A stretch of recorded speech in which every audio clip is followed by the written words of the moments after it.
ഇന്നത്തെ വീഡിയോ നമ്മുടെ റെഡ് ക്ലോ ക്രൈഫിഷുകളുടെ growth update ആണ്. ഈ കാണുന്ന ബോക്സുകളിലും തൊട്ടടുത്തിരിക്കുന്ന ട്രേകളിലെല്ലാം നമ്മൾ കുഞ്ഞുങ്ങളെ ഇട്ടിട്ടുണ്ടായിരുന്നു. ബ്രീഡായിട്ട് ഇറങ്ങിയ കുഞ്ഞുങ്ങളായിരുന്നു.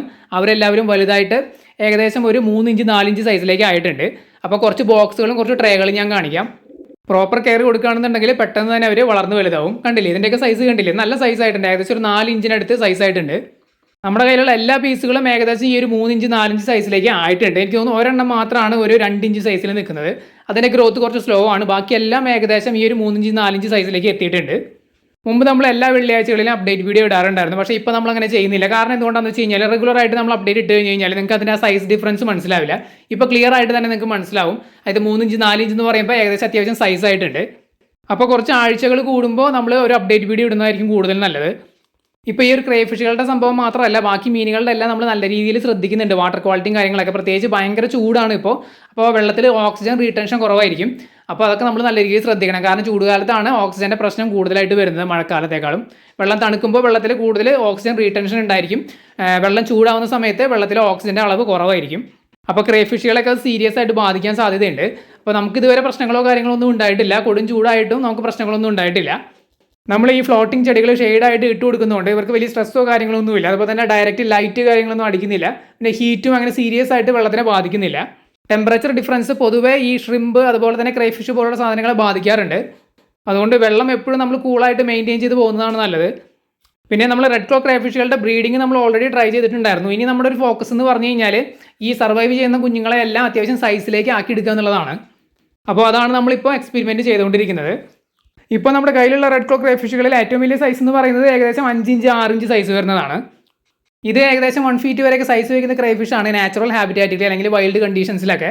പക്ഷേ നമ്മൾ ഇതുപോലുള്ള കൺട്രോൾഡ് എൻവയോൺമെൻറ്റിലൊക്കെ വളർത്തുമ്പോൾ, അതായത് ചെറിയ സ്പേസുകളിലൊക്കെ വളർത്തുമ്പോൾ അത്രയും സൈസൊന്നും വെക്കാറില്ല. എങ്കിലും നമ്മൾ പ്രോപ്പർ ആയിട്ടുള്ള സ്പേസും കെയറൊക്കെ കൊടുക്കുകയാണെന്നുണ്ടെങ്കിൽ ഏകദേശം ഒരു 8 ഇഞ്ച് വരെയൊക്കെ സൈസ് വെക്കാനുള്ള സാധ്യത നമ്മൾ കാണുന്നുണ്ട്. അപ്പോൾ എന്തായാലും നമുക്കൊന്ന് ട്രൈ ചെയ്ത് നോക്കാം. ഇതുപോലെയാണ് നമ്മൾ ഫ്ലോട്ടിംഗ് ചെടികൾ ഇട്ട് കൊടുക്കുന്നത്. അപ്പോൾ ഇങ്ങനെയാകുമ്പോൾ അവർ ഭയങ്കര കംഫർട്ടബിൾ ആണ്. ലൈറ്റൊക്കെ കൺട്രോൾ ചെയ്താണ് വെള്ളത്തിലേക്ക് വരുന്നത്. അതുപോലെ തന്നെ ചൂടും നല്ല രീതിയിൽ കൺട്രോൾ ചെയ്ത് തന്നെയാണ് വരുന്നത്. പിന്നെ നമ്മൾ വെള്ളം നിറയ്ക്കുന്നത് അരഭാഗത്തിന് താഴെയാണ്.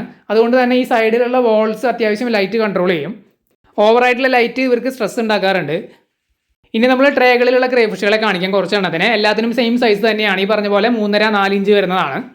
ഈ 4 ട്രേകളെ നമ്മൾ കാണിക്കുന്നുള്ളൂ. വേറൊരു ട്രേയും കൂടി അപ്പുറത്ത് ഇരിക്കുന്നുണ്ട്. അതുകൂടാതെ താഴെ ഒരു 5 ചെടിച്ചട്ടികൾ ഇരിക്കുന്നുണ്ട്. അതിനകത്തും ക്രൈഫിഷുകൾ കിടക്കുന്നുണ്ട്. ഏകദേശം ഈ സെയിം സൈസ് തന്നെയാണ് 4 എണ്ണം.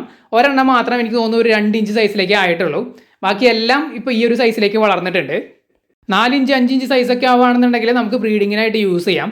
ഇപ്പോൾ ഇവരെ നമുക്ക് മെയിലും ഫീമെയിലും ഒക്കെ ഐഡൻറ്റിഫൈ ചെയ്യാനായിട്ട് പറ്റുന്നുണ്ട് ഒറ്റ നോട്ടത്തിൽ. ഇപ്പോൾ ഈ കാണുന്നത് എനിക്ക് തോന്നുന്നു ഇത് ഫീമെയിലാണ്. ഇതിൻ്റെ ക്ലോസ് നമ്മൾ ശ്രദ്ധിച്ചാൽ മതി. അതായത് കടിക്കുന്ന ആ സാധനം ശ്രദ്ധിച്ചാൽ മതി. വണ്ണം കുറവായിരിക്കും. അപ്പോൾ അത് ഫീമെയിലാണ്.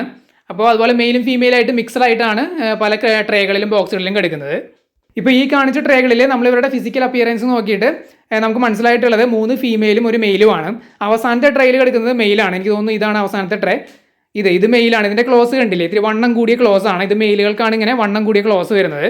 ഫീമെയിലുകൾക്കാണെന്നുണ്ടെങ്കിൽ തിന്നായിട്ടുള്ള ക്ലോസ് ആയിരിക്കും. കണ്ടില്ലേ, ഇത് മെയിൽ തന്നെയാണ്. ഇതിൻ്റെ ക്ലോസിന് നല്ല സൈസ് ഉണ്ട്. കണ്ടില്ലേ, ഈ ഒരു സൈസൊക്കെ ആയി കഴിഞ്ഞാൽ നമുക്ക് ഈ ക്ലോസ് നോക്കിയിട്ട് ഒറ്റ നോട്ടത്തിൽ മെയിലാണോ ഫീമെയിലാണോ എന്ന് മനസ്സിലാക്കാൻ പറ്റും.